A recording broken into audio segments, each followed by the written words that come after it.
en sí es el proceso inflamatorio del hígado. Pueden ser muchas causas.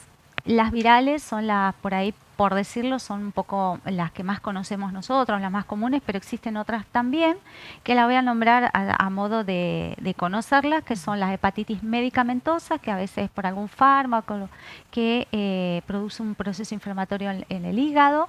Pueden ser tóxicas también, por el alcohol o por algún tipo de tóxico que pueda llegar y estar en contacto, bueno, a través de la sangre, obviamente, y produce procesos inflamatorios en el hígado. También están las autoinmunes, es decir, el organismo reacciona en contra de las células hepáticas y bueno, produce este tipo. Y después tenemos las virales. Tenemos la hepatitis A, que es la comúnmente conocida, es la producida por el virus de la hepatitis A, como bien dice, y la B, que es el tipo por el virus de la hepatitis B, que la diferencia entre ambos radica en que la hepatitis A se produce por la ingesta de alimentos o aguas contaminadas con el virus de la hepatitis, es decir, alguna persona que estuvo enferma, que ya sea a través de las excretas, vómito, etcétera, contaminó algún lugar o a través de por ahí tocar con las manos contaminadas, llevar a la boca. Y se produce, ingresa el virus al organismo y produce todo el proceso inflamatorio a nivel del hígado. Y en cambio, la hepatitis B, la transmisión es a través de las relaciones sexuales, a través de la transfusión, es decir, sangre contaminada con el virus de la hepatitis B, si es la persona portadora. También tenemos a través del compartir jeringas, es decir, a través de las drogas intravenosas se comparten jeringa, también pueden producir. También tenemos la transmisión vertical, es decir, la mamá que está enferma y que transmite a su bebé, que esto se produce en el momento del parto. Y también tenemos, bueno, en el caso de la hepatitis A, algo que no les dije también, hay que tener mucho cuidado, en los trabajadores, por ejemplo, de los trabajadores, el personal que trabaja en los laboratorios, que justamente manipula muestras y a través ahí puede haber un accidente laboral, contaminarse. Los gastronómicos tienen que tener también cuidado. Las personas que trabajan en la eliminación de las excretas, el personal que trabaja en la recolección de residuos, es un poco amplio ahí. Ahora bien, son enfermedades que pueden decirse que son inmunoprevenibles, es decir, a través de las vacunas. Tenemos la vacuna para la hepatitis A, que está indicado en el calendario nacional de vacunación, se aplica a los 12 meses de edad y es única dosis. Y en el personal, que puede decir personal que está en riesgo, tiene que tener una indicación médica. Y repito, es el personal que trabaja en laboratorio, que manipula muestras, es decir, personal de laboratorios químicos, también el personal que trabaja, los gastronómicos, las maestras jardineras que trabajan con niñitos menores de 1 año, generalmente a veces manipulación de los pañales, las personas que trabajan con recolección de residuos, entre otros. ¿Son 2 vacunas diferentes para hepatitis A y B? Sí, así es. Con respecto a la vacuna de la hepatitis B, tenemos la vacuna monovalente, es decir, la vacuna que solamente tiene el antígeno para el antígeno que es lo que se aplica, que es como monovalente, que se aplica al recién nacido dentro de las 12 primeras horas de haber llegado al mundo, que es para evitar justamente esa transmisión, en el caso de que la madre pudiera, y a lo mejor quizás no sabemos, porque pueden pasar casos, entonces directamente se estandariza que los niñitos dentro de las primeras 12 horas deben recibir eso. Esa es la vacuna hepatitis B. Después también tenemos la vacuna para la hepatitis B que forma parte de la vacuna quíntuple. La vacuna quíntuple conlleva antígenos para varias enfermedades. ¿A qué edad se aplica esa vacuna? A los 2 meses, Bien. a los 4 meses y a los 6 meses. Y tiene un refuerzo que es a los 15 meses. Ah, perfecto, sí. Después, las personas que nunca recibieron la vacuna para la hepatitis B lo pueden hacer y tiene un esquema que es la aplicación que se considera el día 0. Después tenemos a los 30 días y a los 6 meses de la primera aplicación y termina el esquema. Ese la persona lo puede iniciar o a lo mejor alguna persona que ha empezado lo interrumpió, completa esquemas. Doctora, ¿qué síntomas tenemos en una u otra? ¿Hay distintos síntomas? ¿Cómo nos damos cuenta de esta enfermedad? En general, los síntomas, hay personas que pueden pasar de manera asintomática, pero generalmente la hepatitis A, la B también, los síntomas en general cuando los manifiestan, decaimiento, pueden tener náuseas, vómitos, malestar general. En algunas personas pueden tener dolor a nivel de la zona hepática, es decir, para por ahí ser un poco más específico, nosotros llamamos la zona del hipocondrio derecho, o sea, la zona del hígado.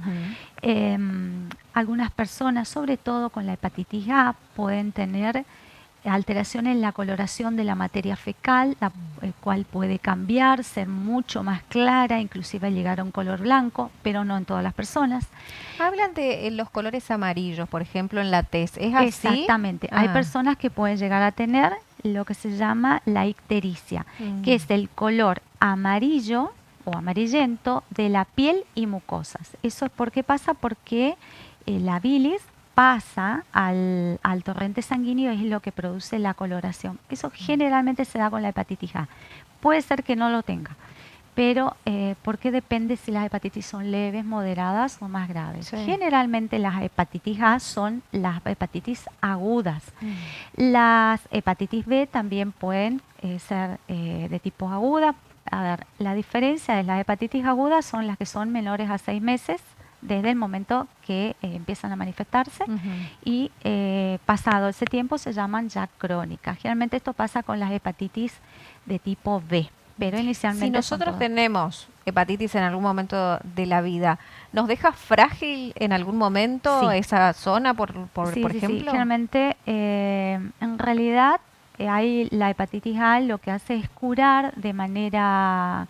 es decir, autolimitada, siempre con todos los cuidados. Esto todo, a ver, el mensaje que yo quiero que llegue, que no es que uno tengo hepatitis, supongo, veo al doctor Google, no. Siempre sí o sí al médico. Es quien va a controlar, quien va a ir a...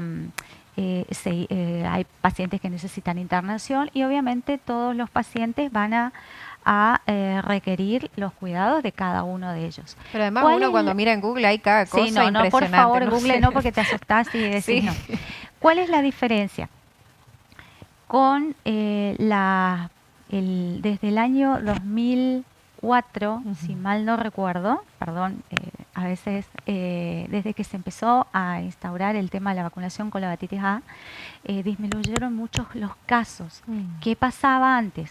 Persona con una hepatitis A, muchos eran autolimitados, pero había otros que evolucionaban hacia una falla hepática o la hepatitis fulminante. En algunos casos requerían trasplante de hígado. Gracias a la vacunación para este tipo de hepatitis, eso prácticamente disminuyó en un 80-90%. Ahora, ¿qué pasa con la hepatitis B? ¿Cuál es el problema? La hepatitis B generalmente se cronifica. ¿Cuál es el peligro a largo plazo? Es que una persona pueda hacer una cirrosis o que pueda llegar a hacer un cáncer de hígado.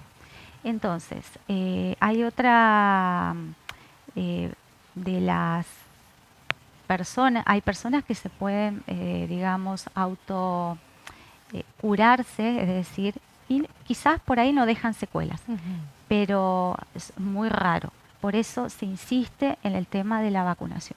Es decir, en medicina siempre nos vamos encontrando con todas estos cambios, estas medidas políticas sanitarias que son para bien, porque justamente lo que nosotros tenemos que ver y es preservar la salud de la población. Sí. Entonces, para la hepatitis B no hace falta, no se requiere orden médica, uno va al centro vacunatorio y en el caso de los adultos puede pedir que por favor le coloquen la vacuna para hepatitis B. ¿Qué pasa si nosotros no sabemos si tuvimos hepatitis o no? O si tenemos la vacuna o no también. Sí, es muy rara, o por ahí puede llegar a pasar, pero se hacen estudios de laboratorio justamente para ver si tenemos anticuerpos para las vacunas o anticuerpos para el virus. Si yo soy grande, por ejemplo, en esta edad, no sé si me puse o si me pusieron, ¿me puedo poner un refuerzo o no? ¿O es preferible que no?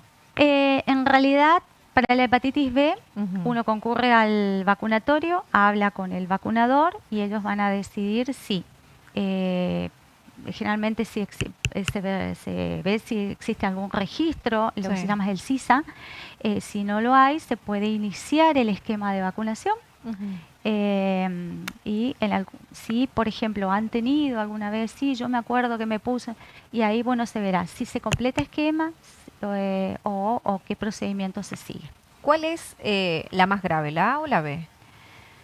Y o las dos son Mm. por los grupos de riesgo, porque las dos pueden afectar y podrían llevar de distintas maneras, pueden llegar a comprometer con el tiempo la vida. Exactamente. Si alguno tiene una enfermedad de base o otra enfermedad, ¿complica aún más esta situación? Sobre todo si hay enfermedades de tipo, por ejemplo, alteraciones que tengan trastornos de la población, no están inmunodeprimidos y tengan esta enfermedad, y probablemente sí. Pero justamente por eso es que ya se insiste. En los niños, por ahí uno dice, bueno, la vacuna, a veces no sabemos qué. Por ejemplo, la quíntuple. ¿Para qué tiene la quíntuple? Que son muchas. Que son muchas, decimos, bueno, la quíntuple. Y bueno, ahí está. En el caso de los niños ya se empieza a prevenir desde chiquitito. En la quíntuple está. ¿Para qué es la quíntuple? Tos convulsa, difteria, tétanos, hemófilus tipo B, hemófilus influenza tipo B y la hepatitis. Entonces ya empezamos a cubrirlos a los niños de chiquito y está en el calendario nacional de vacunación. Así que instamos a los padres que por favor lleven a los niños a vacunar. Aunque tenemos, si yo, por ejemplo, me vacuno, ¿no? Y tengo o contraigo la enfermedad, ¿esto va a ser más reducido? ¿Me va a controlar? Puede llegar a tener la hepatitis, pero ya prácticamente de una manera de tipo leve, o puede ser que no la tengas, pero me va a evitar las complicaciones a largo plazo, me va a evitar de que esa persona pueda tener un cáncer, que esa persona pueda llegar a una cirrosis, a una falla hepática, es decir, por eso está bueno completar el esquema de vacunación y las normas de seguridad, porque sobre todo lo que tenemos que hacer es prevención. Por ejemplo, ¿qué hacemos para prevenir la hepatitis A? Vamos a estar con el abecedario. Aparte de la vacunación, lavar las verduras. Lavar, que por ahí no estamos acostumbrados. Hay algunos que le tiran un toquecito de vinagre. De vinagre, de lavandina, no sé. Lo ideal es buen lavado, lavado por el arrastre, y después obviamente si uno los quiere condimentar con vinagre, con lo que quiera, pero lavar las verduras, tomar agua potable. Si estamos en un lugar donde no sabemos si el agua es potable, si tenemos dudas, hervir el agua, dejarla enfriar y 2 gotitas de lavandina por cada litro de agua. Lavarnos las manos cuando salimos del baño, lavarnos las manos antes de cocinar, antes de comer, no llevar la mano en la boca, uno está tocando todo y lleva la mano en la boca, no, eso no. Lavado de manos, de última, no tenemos en el lugar agua o algo que sea, bueno, siempre el alcohol. Y más, no solo vamos a prevenir la hepatitis, sino un montón de enfermedades. Ahora bien. Bueno, esto estuvimos repasándolo en la pandemia. Bueno, hay que seguir con los cuidados, porque son cuidados o hábitos que nosotros, buenos hábitos que deberían perdurar con el tiempo. Por otro lado, Continuando con la hepatitis A, tener un buen sistema de excretas, o sea, en los casos de las cloacas, que tengan buen drenaje, o en el caso de que si no lo tienen, pero que tengan buena eliminación. Y bueno, con respecto a la hepatitis B, en el caso de las personas, bueno, los cuidados en las relaciones sexuales cuando no son seguras, más que nada por el tema de la prevención, el tema no compartir jeringas. Por otro lado también en el tema cuando una persona va a donar sangre, bueno, eso no hace falta por ahí, digamos, hay que siempre tener cuidado de informar si es que tuvo o no hepatitis, pero sí, hay igual una serie hay una serie de requisitos que por ahí cuando vamos a veces un poco engorrosos, me preguntan esto, pero es justamente por un cuidado, por el tema de una seguridad, no solo para uno, sino para la persona a quien uno va a donar. Y bueno, creo que es lo más, y vacunarse. Exactamente. Están realizando algunas postas en distintos puntos, también en la provincia. Estábamos con, creo que finalizó lo que es la vacunación de la vacuna nacional en las Américas, pero igualmente se están distribuyendo.